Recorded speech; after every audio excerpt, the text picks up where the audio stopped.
হযরত মুহাম্মদ রাসূল সাল্লাল্লাহু আলাইহি সাল্লাম বলেছেন, দোয়ার মাধ্যমে ভাগ্য পরিবর্তন করা যায়। তাহলে আমি যাকে ভালোবাসি সে যদি আমার ভাগ্যে নাও থাকে, তাহলে আমরা দুজনে অথবা আমি একাই দোয়া করে আমাদের ভাগ্য পরিবর্তন করে নেব। আমি আশায় থাকলাম আল্লাহ আমার চাওয়া দেখে আমার ভাগ্য পরিবর্তন করে তাকে আমার করে দিবেনি। আল্লাহ চাইলে তো সব পারে, তাকে আমার করে দিতে পারবে না? যে যাই বলুক, ও আমায় ছেড়ে গেছে অথবা পরিবার মানছে না, তাতে কি? দোয়া করে ভাগ্য পরিবর্তন করে নেব ইনশাআল্লাহ। জি, আমার কাছে এমন চিন্তা ভাবনার অজস্র ছেলে মেয়েরা আসে। শুধু তাই নয়, এমন অজস্র চিন্তা ভাবনার মানুষ আমাদের আশেপাশেই রয়েছে। তুমিও যদি এমনই চিন্তা ভাবনার অন্তর্ভুক্ত মানুষ হয়ে থাকো অথবা ভেবে থাকো তাকদীর কি, ভাগ্য আসলে কি, কোনটা, কতটুকু, দোয়ার মাধ্যমে আসলেই কি ভাগ্য পরিবর্তন করা সম্ভব? সম্ভব হলেও কি সম্ভব, কতটুকু সম্ভব? এমন অজস্র প্রশ্ন যদি তোমার মনেও ঘুরপাক খেতে থাকে প্রতিনিয়ত, তবে এই ভিডিওটা তোমার জন্যই। আসসালামু আলাইকুম, আমি ডক্টর প্রিন্স।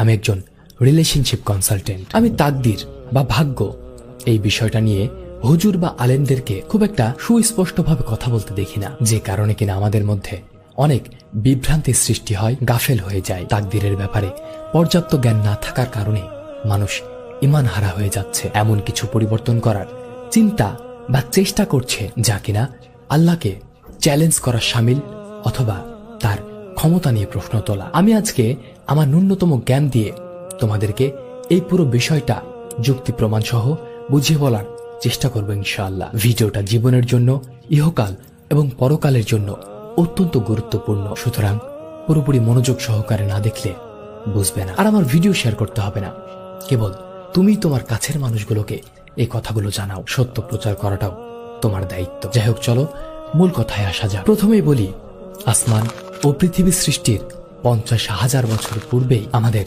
ভাগ্য লিখন হয়ে গেছে, যা কিনা সংরক্ষিত আছে লাউহে মাহফুজে। এরপরে যখন আমরা মায়ের পেটে 43 অর্থাৎ 120 দিন, তখন পুনরায় আমাদের দেহের ভিতরে রূহ ফুঁকে দিয়ে ফেরেশতারা ভাগ্য লিখে দেয় আল্লাহর নির্দেশে। এখন কথা হচ্ছে, তাকদীর বা ভাগ্য কয় প্রকার?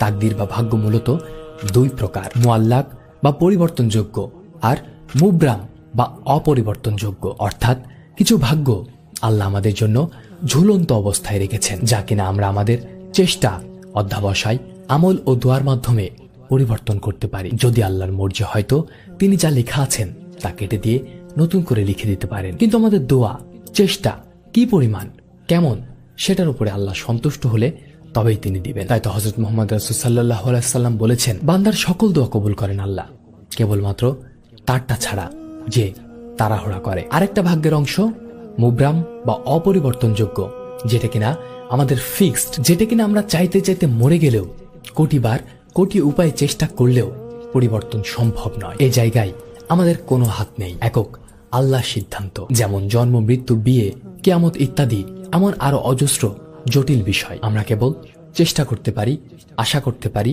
দোয়া করতে পারি, রেজাল্ট আল্লাহর হাতে, কারণ তিনিই একমাত্র সবটা জানেন। আর বিয়ের বিষয়টা নিয়েই আমরা সবচেয়ে বেশি জল ঘোলা করি, অথচ কার সাথে কার বিয়ে হবে তা আল্লাহ নিজেই নির্ধারণ করে দিয়েছেন। বিয়ের সিদ্ধান্ত আসে আল্লাহর পক্ষ থেকে। একটু ইতিহাস ঘেঁটে দেখো, হযরত আদম আলাইহিস সালামের জন্য আল্লাহ সৃষ্টি করলেন হযরত হাওয়া আলাইহিস সালামকে। হযরত মুহাম্মদ সাল্লাল্লাহু আলাইহি সাল্লামের জন্য মা খাদিজাতুল কুবরার বিয়ের ফয়সালা পাঠালেন আল্লাহ। আবারও জিবরাইল আলাইহিস সালামের মাধ্যমেই আল্লাহ মা আয়েশা রাদিয়াল্লাহু তাআলা আনহুর সঙ্গে বিবাহের ফয়সালা পাঠালেন। নবীজির কন্যা হযরত ফাতিমা রাদিয়াল্লাহু তাআলা আনহুর সঙ্গে হযরত আলী রাদিয়াল্লাহু তাআলা আনহুর বিবাহের মনোনয়ন দিলেন আল্লাহ। ওনারা কি চাইলে ভাগ্য পরিবর্তন করে নিতে পারতেন না? নবীরা তো নিষ্পাপ, ওনারা যা চাইতেন আল্লাহ তাই দিতেন, অথচ তবুও তারা চাননি। সাধারণ তোমার দেশে নির্বাচন হয়, সেখানে কোন এমপি ভোটে দাঁড়াবে সেটার মনোনয়ন আসে সেই দলের চেয়ারপারসনের কাছ থেকে। যা ফয়সালা আসে সেটাই মেনে নিতে হয় এবং সেই পারে ভোটে দাঁড়াতে। সে জিতুক বা না জিতুক, সে জনপ্রিয় হোক কিংবা না হোক। আর তুমি আল্লাহর ফয়সালাকে পরিবর্তন করতে এসেছো, মাথায় কি কিছু আছে? ধরলাম তোমার বাবা মাকে তোমার ভাল লাগে না, গোটা দুনিয়া চ্যালেঞ্জ, তুমি তাদেরকে অস্বীকার করে বা পরিবর্তন করে দেখাও তো? পারবে না, অসম্ভব। ভাই বোন পরিবর্তন, সেটাও অসম্ভব। কেন পারবে না? দোয়া করো, দোয়া করতে করতে মুখে ফেনা তুলে ফেলো, দেখি সকালে তুমি অন্য কারো সন্তান বলে ঘোষিত হও কিনা, যার সন্তান বা দত্তক নেওয়া সন্তানের হিসাবটা আলাদা, কিন্তু তুমি তোমার জন্মদাত্রী মাকে বদলে আর একটা মাকে বানাতে পারবে আপন মা? তো এটা যেমন আল্লাহ নির্ধারণ করে দিয়েছেন, তেমনি তোমার বউকে, তোমার স্বামীকে, সেটা আল্লাহ নির্ধারণ করে দিয়েছেন। তুমি যখন প্রেম করেছিলে সে ভাগ্যে আছে কিনা সেটা জেনে প্রেম করেছিলে। তোমার কাছে কি আল্লাহ জিব্রাইল আলাইহিস সালামের মাধ্যমে ওহী পাঠিয়েছিলেন যে তুমি গোপনে জেনে গেলে ওই তোমার নির্ধারিত জীবন সঙ্গী? তুমি ভাগ্যকে টেক্কা দিয়ে প্রেম করেছো, এরপর যখন তাকে পাওনি তখন আল্লাহকে দোষিয়েছ। কেন তাকে আল্লাহ আমার জীবনে পাঠালেন? ভাই আমার, বোন আমার, তুমি তোমার 15-16 বছরের জিন্দেগিতেই নিজের চরিত্রটাকে নষ্ট করে ফেললে। বাকি জীবন তো এখনো অবশিষ্ট আছে তোমার। কি করবে তুমি? 20টা বছর শৈল তোমার, আর 5টা বছর তুমি একটু ধৈর্য ধারণ করতে পারলে না? শয়তানের ধোকায় পড়ে গেলে, আল্লাহকে ভুলে গেলে। আহা, আবার তুমি কিনা ভাগ্যকে পরিবর্তন করতে চাও। তুমি কি প্রেম করতে দুনিয়ায় এসেছো? তোমাকে দুনিয়াতে পাঠানোর আল্লাহর কি এই নিয়ত ছিল? ইসরে বোন আমার, মায়া লাগে তোর জন্য। তুই একটা ছেলেকে না পেয়ে আত্মহত্যা করলি। ভাই আমার, তুই একটা মেয়েকে হারিয়ে নেশার দিকে ঝুঁকে গেলি। একটাকে পাসনি বলে তোরা প্লে বয় প্লে গার্ল হয়ে আরো অজস্র মাসুম গোলারে নষ্ট করলি, ধোকা দিলি, বেঈমানি করলি, অথচ তুই জানতি সে তোর নয়। আল্লাহ তোকে বলেছে তোর জন্য একজন ঠিক আছে রে বান্দা, তুই চিন্তা করিস না। আল্লাহ বলেছেন আমার বান্দারে তুই কেন চিন্তা করবি যে তোর একজন সঙ্গী দরকার? তোকে আমি না বানিয়েছি? আমি তো জানি তোর কাকে দরকার, কেমন দরকার। তোকে আমি জান্নাত থেকে দুনিয়াতে পাঠিয়ে কোটি কোটি মাখলুকাত সৃষ্টি করলাম রে বান্দা। ফল দিলাম, ফুল দিলাম, পশু পাখি দিলাম, তোর বিনোদনের জন্য, তোর রিফ্রেশমেন্টের জন্য সমুদ্র দিলাম, পাহাড় দিলাম, তোর নিঃশ্বাসের জন্য বাতাস দিলাম, তোর খেদমতের জন্য নিয়োজিত করলাম আমার কত অজস্র সৃষ্টি। এত সুন্দর সুন্দর, অপূর্ব, অতুলনীয় জিনিস রে বান্দা। তোর একজন সঙ্গী প্রয়োজন, আমি তোর এইটুকু কি বুঝতাম না? তুই না চাইতে তোকে আমি এত কিছু দিলাম, তবু তুই আমার দিকে আঙুল তুলিস।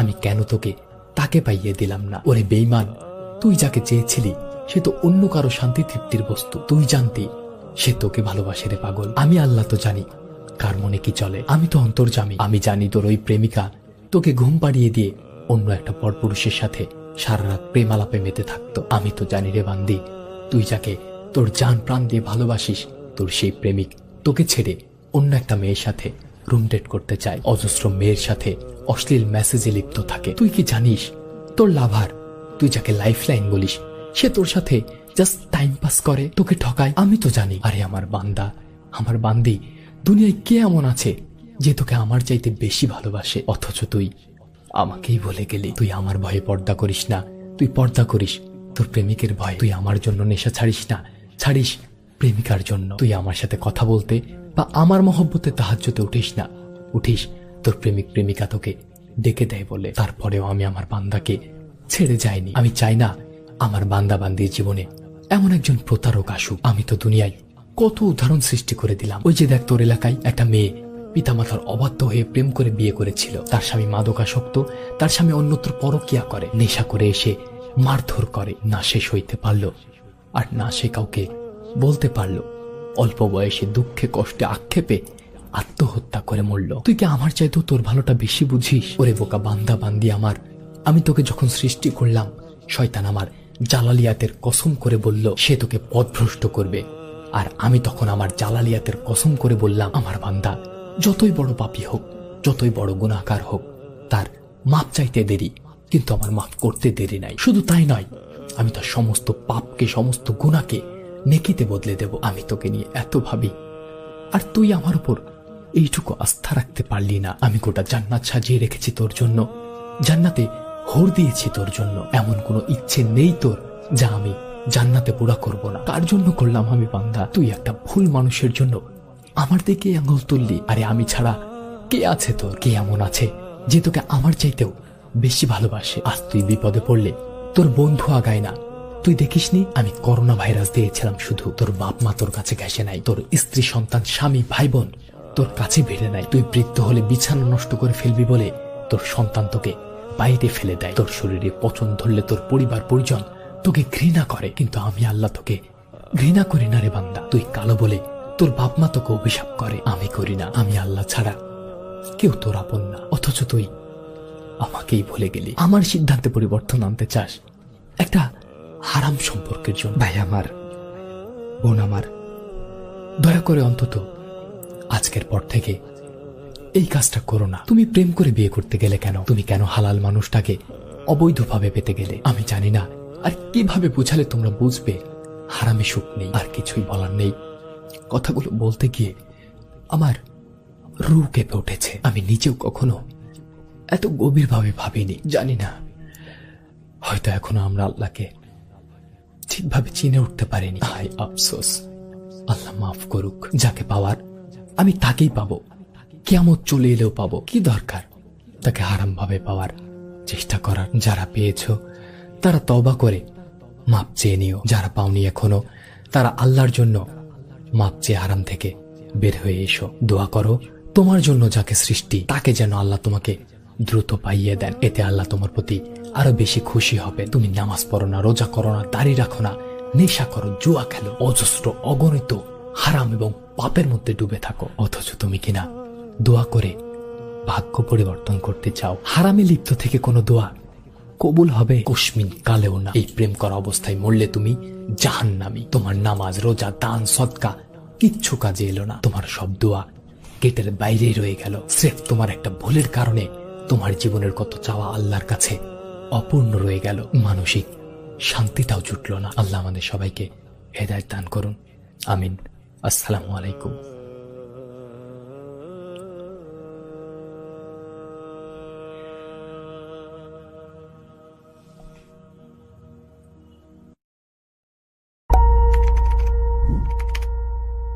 হযরত মুহাম্মদ রাসূল সাল্লাল্লাহু আলাইহি সাল্লাম বলেছেন, দোয়ার মাধ্যমে ভাগ্য পরিবর্তন করা যায়। তাহলে আমি যাকে ভালোবাসি সে যদি আমার ভাগ্যে নাও থাকে, তাহলে আমরা দুজনে অথবা আমি একাই দোয়া করে আমাদের ভাগ্য পরিবর্তন করে নেব। আমি আশায় থাকলাম আল্লাহ আমার চাওয়া দেখে আমার ভাগ্য পরিবর্তন করে তাকে আমার করে দিবেনি। আল্লাহ চাইলে তো সব পারে, তাকে আমার করে দিতে পারবে না? যে যাই বলুক, ও আমায় ছেড়ে গেছে অথবা পরিবার মানছে না, তাতে কি? দোয়া করে ভাগ্য পরিবর্তন করে নিব ইনশাআল্লাহ। জি, আমার কাছে এমন চিন্তা ভাবনার অজস্র ছেলে মেয়েরা আসে। শুধু তাই নয়, এমন অজস্র চিন্তা ভাবনার মানুষ আমাদের আশেপাশেই রয়েছে। তুমিও যদি এমনই চিন্তা ভাবনার অন্তর্ভুক্ত মানুষ হয়ে থাকো অথবা ভেবে থাকো তাকদীর কি, ভাগ্য আসলে কি, কোনটা কতটুকু, দোয়ার মাধ্যমে আসলেই কি ভাগ্য পরিবর্তন করা সম্ভব? সম্ভব হলেও কি সম্ভব, কতটুকু সম্ভব? এমন অজস্র প্রশ্ন যদি তোমার মনেও ঘুরপাক খেতে থাকে প্রতিনিয়ত, তবে এই ভিডিওটা তোমার জন্যই। আসসালামু আলাইকুম, আমি ডক্টর প্রিন্স। আমি একজন রিলেশনশিপ কনসালটেন্ট। আমি তাকদীর বা ভাগ্য এই বিষয়টা নিয়ে হুজুর বা আলেমদেরকে খুব একটা সুস্পষ্টভাবে কথা বলতে দেখি না, যে কারণে কিনা আমাদের মধ্যে অনেক বিভ্রান্তির সৃষ্টি হয়, গাফেল হয়ে যায়। তাকদীরের ব্যাপারে পর্যাপ্ত জ্ঞান না থাকার কারণে মানুষ ঈমান হারা হয়ে যাচ্ছে। এমন কিছু পরিবর্তন করার চিন্তা বা চেষ্টা করছে যা কিনা আল্লাহকে চ্যালেঞ্জ করা শামিল অথবা তার ক্ষমতা নিয়ে প্রশ্ন তোলা। আমি আজকে আমার ন্যূনতম জ্ঞান দিয়ে তোমাদেরকে এই পুরো বিষয়টা যুক্তি প্রমাণ সহ বুঝিয়ে বলার চেষ্টা করব ইনশাআল্লাহ। ভিডিওটা জীবনের জন্য, ইহকাল এবং পরকালের জন্য অত্যন্ত গুরুত্বপূর্ণ, সুতরাং পুরোপুরি মনোযোগ সহকারে না দেখলে বুঝবে না। আর আমার ভিডিও শেয়ার করতে হবে না, কেবল তুমি তোমার কাছের মানুষগুলোকে এই কথাগুলো জানাও। সত্য প্রচার করাটাও তোমার দায়িত্ব। যাই হোক, চলো মূল কথায় আসা যাক। প্রথমেই বলি, আসমান ও পৃথিবী সৃষ্টির 50,000 বছর পূর্বেই আমাদের ভাগ্য লিখন হয়ে গেছে, যা কিনা সংরক্ষিত আছে লাউহে মাহফুজে। এরপরে যখন আমরা মায়ের পেটে 43 অর্থাৎ 120 দিন, তখন পুনরায় আমাদের দেহের ভিতরে রূহ ফুঁকে দিয়ে ফেরেশতারা ভাগ্য লিখে দেয় আল্লাহর নির্দেশে। এখন কথা হচ্ছে, তাকদীর বা ভাগ্য কয় প্রকার? তাকদীর বা ভাগ্য মূলত দুই প্রকার, মুআল্লাক বা পরিবর্তনযোগ্য আর মুবরাম বা অপরিবর্তনযোগ্য। অর্থাৎ কিছু ভাগ্য আল্লাহ আমাদের জন্য ঝুলন্ত অবস্থায় রেখেছেন, যা কিনা আমরা আমাদের চেষ্টা, অধ্যাবসায়, আমল ও দোয়ার মাধ্যমে পরিবর্তন করতে পারি। যদি আল্লাহর মর্জি হয়তো তিনি যা লেখা আছেন তা কেটে দিয়ে নতুন করে লিখে দিতে পারেন, কিন্তু আমাদের দোয়া, চেষ্টা কি পরিমাণ, কেমন, সেটার উপরে আল্লাহ সন্তুষ্ট হলে তবেই তিনি দিবেন। তাই তো হযরত মুহাম্মদ রাসূল সাল্লাল্লাহু আলাইহি সাল্লাম বলেছেন, বান্দার সকল দোয়া কবুল করেন আল্লাহ, কেবলমাত্র তারটা ছাড়া যে তাড়াহুড়া করে। আরেকটা ভাগ্যের অংশ মুবরাম বা অপরিবর্তনযোগ্য, যেটা কিনা আমাদের ফিক্সড, যেটা কিনা আমরা চাইতে চাইতে মরে গেলেও, কোটিবার কোটি উপায়ে চেষ্টা করলেও পরিবর্তন সম্ভব নয়। এই জায়গায় আমাদের কোনো হাত নেই, একক আল্লাহ সিদ্ধান্ত। যেমন জন্ম, মৃত্যু, বিয়ে, কিয়ামত ইত্যাদি এমন আরো অজস্র জটিল বিষয়। আমরা কেবল চেষ্টা করতে পারি, আশা করতে পারি, দোয়া করতে পারি।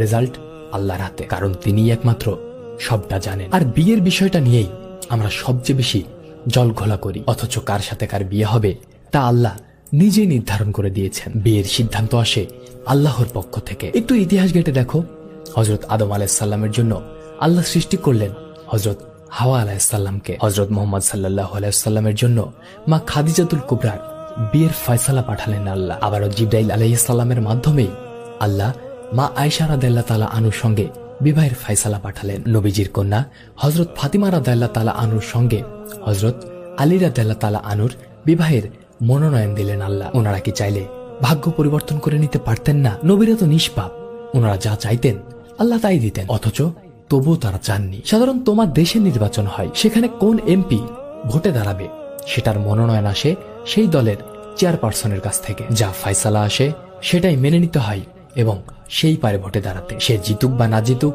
সে জনপ্রিয় হোক কিংবা না হোক। আর তুমি আল্লাহর ফয়সালাকে পরিবর্তন করতে এসেছো, মাথায় কি কিছু আছে? ধরলাম তোমার বাবা মাকে তোমার ভাল লাগে না, গোটা দুনিয়া চ্যালেঞ্জ, তুমি তাদেরকে অস্বীকার করে বা পরিবর্তন করে দেখাও তো? পারবে না, অসম্ভব। ভাই বোন পরিবর্তন, সেটাও অসম্ভব। কেন পারবে না? দোয়া করো, দোয়া করতে করতে মুখে ফেনা তুলে ফেলো, দেখি সকালে তুমি অন্য কারো সন্তান বলে ঘোষিত হও কিনা। যার সন্তান বা দত্তক নয়, সন্তানের হিসাবটা আলাদা, কিন্তু তুমি তোমার জন্মদাত্রী মাকে বদলে আর একটা মাকে বানাতে পারবে আপন মা? তো এটা যেমন আল্লাহ নির্ধারণ করে দিয়েছেন, তেমনি তোমার বউকে, তোমার স্বামীকে, সেটা আল্লাহ নির্ধারণ করে দিয়েছেন। তুমি যখন প্রেম করেছিলে সে ভাগ্যে আছে কিনা সেটা জেনে প্রেম করেছিলে। তোমার কাছে কি আল্লাহ জিবরাইল আলাইহিস সালামের মাধ্যমে ওহী পাঠিয়েছিলেন যে তুমি গোপনে জেনে গেলে ওই তোমার নির্ধারিত জীবন সঙ্গী? তুমি ভাগ্যকে টেক্কা দিয়ে প্রেম করেছো, এরপর যখন তাকে পাওনি তখন আল্লাহকে দোষিয়েছ। কেন তাকে আল্লাহ আমার জীবনে পাঠালেন? ভাই আমার, বোন আমার, তুমি তোমার 15-16 বছরের জিন্দেগিতেই নিজের চরিত্রটাকে নষ্ট করে ফেললে। বাকি জীবন তো এখনো অবশিষ্ট আছে তোমার। কি করবে তুমি? 20টা বছর সইল তোমার, আর 5টা বছর তুমি একটু ধৈর্য ধারণ করতে পারলে না? শয়তানের ধোকায় পড়ে গেলে, আল্লাহকে ভুলে গেলে। আহা, আবার তুমি কিনা ভাগ্যকে পরিবর্তন করতে চাও? তুমি কি প্রেম করতে দুনিয়ায় এসেছো? তোমাকে দুনিয়াতে পাঠানোর আল্লাহর কি এই নিয়ত ছিল? ইসরে বোন আমার, মায়া লাগে তোর জন্য। তুই একটা ছেলেকে না পেয়ে আত্মহত্যা করলি। ভাই আমার, তুই একটা মেয়েকে হারিয়ে নেশার দিকে ঝুঁকে গেলি। একটাকে পাসনি বলে তোরা প্লে বয় প্লে গার্ল হয়ে আরো অজস্র মাসুম গোলারে নষ্ট করলি, ধোকা দিলি, বেঈমানি করলি, অথচ তুই জানতি সে তোর নয়। আল্লাহ তোকে বলেছে তোর জন্য একজন ঠিক আছে রে বান্দা, তুই চিন্তা করিস না। আল্লাহ বলেছেন আমার বান্দারে, তুই কেন চিন্তা করবি যে তোর একজন সঙ্গী দরকার? তোকে আমি না বানিয়েছি? আমি তো জানি তোর কাকে দরকার, কেমন দরকার। তোকে আমি জান্নাত থেকে দুনিয়াতে পাঠিয়ে কোটি কোটি মাখলুকাত সৃষ্টি করলাম রে বান্দা। ফল দিলাম, ফুল দিলাম, পশু পাখি দিলাম, তোর বিনোদনের জন্য, তোর রিফ্রেশমেন্টের জন্য সমুদ্র দিলাম, পাহাড় দিলাম, তোর নিঃশ্বাসের জন্য বাতাস দিলাম, তোর খেদমতের জন্য নিয়োজিত করলাম আমার কত অজস্র সৃষ্টি। এত সুন্দর সুন্দর, অপূর্ব, অতুলনীয় জিনিস রে বান্দা। তোর একজন সঙ্গী প্রয়োজন, আমি তোর এইটুকু কি বুঝতাম না? তুই না চাইতে তোকে আমি এত কিছু দিলাম, তবু তুই আমার দিকে আঙুল তুলিস। আমি কেন তোকে তাকে পাইয়ে দিলাম না? ওরে বেঈমান, তুই যাকে চেয়েছিলি সে তো অন্য কারো শান্তি তৃপ্তির বস্তু। তুই জানতি সে তোকে ভালোবাসে রে পাগল। আমি আল্লাহ তো জানি কার মনে কি চলে, আমি তো অন্তর্যামী। আমি জানি তোর ওই প্রেমিকা তোকে ঘুম পাড়িয়ে দিয়ে অন্য একটা পরপুরুষের সাথে সারা রাত প্রেম আলাপে মেতে থাকতো। আমি তো জানি রে বান্দি, তুই যাকে তোর জান প্রাণ দিয়ে ভালোবাসিস, তোর সেই প্রেমিক তোকে ছেড়ে অন্য একটা মেয়ের সাথে রুম ডেট করতে চায়, অজস্র মেয়ের সাথে অশ্লীল মেসেজে লিপ্ত থাকে। তুই কি জানিস তোর লাভার, তুই যাকে লাইফ লাইন বলিস, সে তোর সাথে জাস্ট টাইম পাস করে, তোকে ঠকায়? আমি তো জানি। আরে আমার বান্দা, আমার বান্দি, দুনিয়ায় কে এমন আছে যে তোকে আমার চাইতে বেশি ভালোবাসে? অথচ তুই আমাকেই বলে গেলি। তুই আমার ভয়ে পর্দা করিস না, তুই পর্দা করিস তোর প্রেমিকের ভয়ে। তুই আমার জন্য নেশা ছাড়িস না, ছাড়িস প্রেমিকার জন্য। তুই আমার সাথে কথা বলতে বা আমার মহব্বতে তাহাজ্জুদে উঠিস না, উঠিস তোর প্রেমিক প্রেমিকা তোকে ডেকে দেয় বলে। তারপরেও আমি আমার বান্দাকে ছেড়ে যাইনি। আমি চাই না আমার বান্দা বান্দির জীবনে এমন একজন প্রতারক আসুক। আমি তো দুনিয়ায় কত উদাহরণ সৃষ্টি করে দিলাম। ওই যে দেখ, তোর এলাকায় একটা মেয়ে পিতামাতার অবাধ্য হয়ে প্রেম করে বিয়ে করেছিল। তার স্বামী মাদকাসক্ত, তার স্বামী অন্যত্র পরকিয়া করে, নেশা করে এসে মারধর করে। না সে সইতে পারল, আর না সে কাউকে বলতে পারল। অল্প বয়সে দুঃখে কষ্টে আক্ষেপে আত্মহত্যা করে মরল। তুই কি আমার চাইতেও তোর ভালোটা বেশি বুঝিস? ওরে বোকা বান্দা বান্দি আমার, আমি তোকে যখন সৃষ্টি করলাম, শয়তান আমার জালালিয়াতের কসম করে বলল সে তোকে পথভ্রষ্ট করবে।